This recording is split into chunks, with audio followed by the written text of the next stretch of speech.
Whichever way you look at it, the Ford Mustang is an icon of American motoring. Ever since it first went on sale in the US in the 60s, it was elevated to the heights of motoring royalty, largely because of its desirable looks, meaty engines and celebrity following.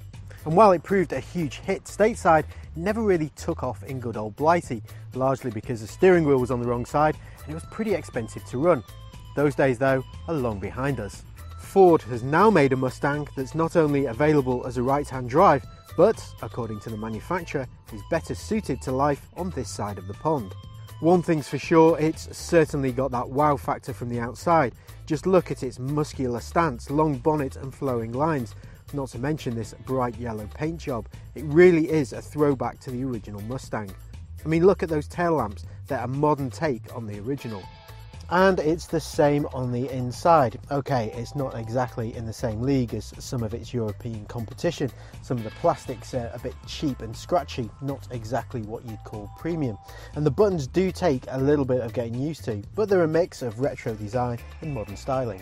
The steering wheel gets the old school treatment too, with 3 spokes and a chrome ringed Mustang logo, just like the original. And while there is a whiff of the budget about the interior, it does have a modern twist with this touchscreen colour display as standard, which has been taken straight out of the Ford Mondeo. Bluetooth, DAB and USB is also standard, as well as Ford's Sync voice control system. American cars are known for their size and the Mustang is no exception.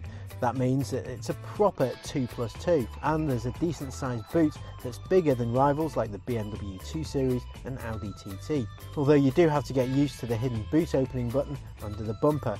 Getting in and out of the back seats is a little tricky though, because of the lever that folds the seat forward, but it doesn't slide either.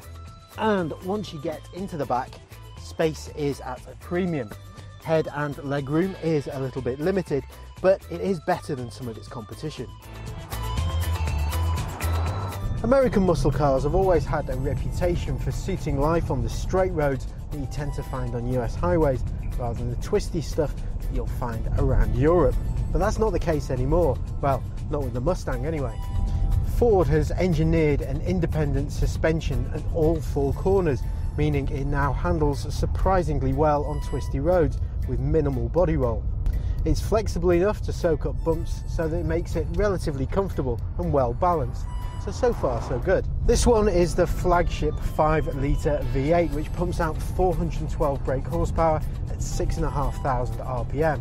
But to get the most out of it, you really need to keep the revs high. There is a more fuel efficient 2.3-litre turbo with 313 brake horsepower, and while it's not as fast as the V8, it will save you more at the petrol station. And if you drive it carefully, you should return around 35 miles per gallon. That's compared to 20 miles per gallon from the V8. As you'd expect, it has a strong acceleration time. This is an American muscle car after all. Overall, the Mustang is a transformation for an American muscle car. It is a big car, and while it's not as nimble as some of its European competition, it is a marked improvement on Mustangs of old. It doesn't have the same finish to it as more premium offerings, but one thing's for sure, you'll definitely turn heads in it.